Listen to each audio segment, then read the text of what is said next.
Seperti Jadi itu. dalam konteks sosiologi sebetulnya itu netral ya, tidak ada nilai negatif yang disampaikan Pak Ahmad Saroni itu ya. Tidak ada, karena dalam sosiologi itu kan Misalnya terkait dengan Bapak Ahmad Saroni, ya. Secara substansi beliau mengatakan, yang saya tangkap nih, ya. Kalau Bapak kan juga sudah mengikuti videonya kan ya Pak, ya, nggak perlu kita ulas lagi. Ya. Saya menangkap bahwa kritikan terhadap DPR anggota per anggota itu hal yang wajar dan biasa, atau terhadap ini institusinya juga nggak ada masalah. Ya. Toh memang penilaian itu kan bisa 5 tahun sekali atau bisa setiap saat juga. Ya. Tapi seruan pembubaran DPR itu yang menurutnya ya kan tidak pas. Ya. Karena kan DPR kan lembaga negara, lembaga yudikatif, legislatif yang ada di konstitusi. Ya. Apalagi DPR yang periode ini juga kan belum 1 tahun pada saat itu ya. Belum 1 tahun, sehingga masih sulit sekali untuk menilai kinerjanya baik atau tidak gitu kan ya. Menurut saudara ahli ini menilai pernyataan Pak Ahmad Saroni ini secara sosiologis bagaimana? Tepat tidak tepatnya, bijak kurang bijaknya seperti apa? Ya, yang saya lihat adalah bahwa apa yang disampaikan Pak Ahmad Saroni sebenarnya merespon. Jadi dalam sosiologi itu ada namanya setting dan konteks ya. Setting itu situasi yang terjadi saat itu, jadi situasi yang melatar belakanginya. Kemudian konteks adalah di mana istilahnya lokus tempat itu disampaikan dan kepada siapa disampaikan.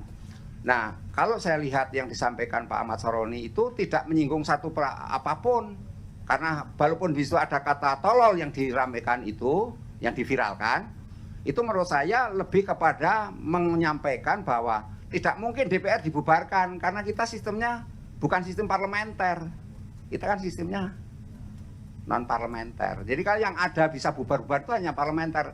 Ini kan sebenarnya arahnya ke sana gitu. Tapi kemudian dipahami oleh pihak lain karena itu tadi manipulasi itu namanya Society 5.0 itu ada resikonya manipulasi itu. Jadi dimanipulasi, makanya di pasal 35 Undang-Undang ITE itu dilarang gitu orang memanipulasi ngubah-ngubah itu. Nah, sehingga menurut saya ini sebagai penjelasan yang clear terkait dengan bahwa DPR itu tidak bisa dibubarkan.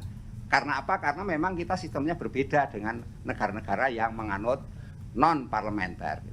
Jadi kayak misalnya ada berapa negara tuh kan ya, yang DPR-nya dibubarkan oleh presidennya kan, untuk pemilu ulang, misalnya karena dalam waktu sekian bulan itu bukan di negara seperti kita yang non parlementer. Iya, maksudnya seperti itu. Jadi itu. dalam konteks sosiologi sebetulnya itu netral ya, tidak ada nilai negatif yang disampaikan Pak Ahmad Saroni itu ya. Tidak ada, karena dalam sosiologi itu kan saya katakan sosios dan logos. Jadi berteman, dalam pertemanan itu tidak ada yang dirugikan kok, yang tersinggung nggak ada. Apa yang disampaikan Pak Ahmad Saroni bukan suatu ucapan kriminal atau menyampaikan, bukan pula ujaran kebencian juga bukan. Karena ujaran kebencian itu mengungkapkan perasaan. Kalau pasal 156 KUHP itu kan menyumpahkan rasa. Itu nggak ada rasa yang disampaikan, itu hanya ekspresi saja biasa sebagai orang ini. Begitu. Kalau di pasal 28 ayat 2 Undang-Undang ITE itu juga mempengaruhi, dia nggak mempengaruhi orang lain juga enggak gitu. Mengajak juga enggak, memprovokasi juga bukan. Kan itu ada kriteria-kriterianya di dalam sosiologi untuk mengatakan itu sebagai bagian memprovokasi. Apa yang menjadi ukuran? Ya ada norma-norma. Maka ada 4 norma di sosiologi itu, ada norma kesopanan, norma kesusilaan, norma agama, dan norma hukum itu sendiri. Gitu. Lalu terakhir nih Prof, ahli, kan akibat tadi dari berita yang tidak pas tadi, ya, bahkan disebut manipulasi, ujungnya terjadi aksi massa besar, ada juga penjarahan penjarahan terhadap tokoh-tokoh publik termasuk Menteri Keuangan, dan ada rumah Pak Ahmad Saroni, rumah Pak Eko, ya kan ya, rumah si Uya Kuya, rumah Pak Urbah. Tadi saya kalau lihat berita kan ya, narasi yang disampaikan tidak ada yang tersisa kecuali rasa malu bagi anggota DPR. Apakah tepat narasi seperti itu? Saya kira terlalu jauh itu. Kalau mengatakan urusan malu bisa dikatakan sesuatu yang malu itu kan, kalau itu kaitannya dengan pencemaran nama baik, ya, orang menghina menghinakan itu ada, ini kan sesuatu yang sebenarnya lebih kepada apa, ya kalau mereka merusak ke rumahnya ataupun mereka melakukan ini kan sebenarnya lebih kepada ini kan apa, kayak ada yang menyuruh gitu kan. Jadi dia sendiri tidak ada kaitan dengan rumah Ahmad Pak Saroni itu, nggak ada gitu. Karena apa? Karena kalau sosiologi itu melihat tadi saya katakan ada konteks, ada setting. Nah settingnya nggak nyambung. Karena apa? Karena kalau memang mau merusak, yang merusak orang sekitar situ. Kan itu bukan tetangganya, bukan orang RT-nya situ, juga bukan orang luar yang datang. Jadi kan nggak ada hubungan ya, itu. konteks Pak. Iya. Konteks tadi. Saya juga lihat ada video Pak Ahmad Saroni. Kan beliau mengatakan saya korupsi tidak korupsi, tidak melakukan pelanggaran hukum, tapi apa diperlakukan seperti ini gitu loh. Ini kan kontradiktif dengan apa yang disampaikan tadi penyiar TV tadi, tidak ada yang tersisa kecuali rasa malu gitu loh. Pendalam saudara Ali?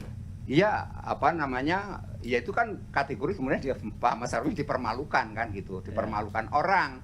Sesungguhnya ini kan artinya Pak Ahmad Saroni itu kalau dalam konteks sosiologi lah, apalagi sosiologi hukum itu kan sudah kategori harusnya karena dihinakan ya dia bisa melaporkan kepada orang-orang yang menghinakan itu, atau melaporkan kepada orang-orang yang merusak apa entah reputasinya ataupun merusak rumah-rumahnya itu, segala harta bendanya. Kan itu ada pasal-pasalnya, kalau 406 itu merusak barang orang lain, KUHP kalau ini mengatur nama baik ya berarti pasal 27 atau pasal 310, 311 itu sudah ada aturan-aturan. Oke, cukup dari saya. Baik, terima kasih. Kami persilakan Yang Mulia Pak Sartono. Terima kasih pimpinan yang mulia, para anggota yang mulia kami hormati. Saudara ahli Dr. DRS Trubus Rahmadiansyah yang kami hormati. Gelombang atau tsunami informasi ini akan terus berjalan. Ya. Dan berita hoax atau era post truth ini akan terus akan terulang kemungkinan terjadi. Dan saya ingin melihat bahwa download Tribun X sekarang, menghadirkan lokal menjadi Indonesia.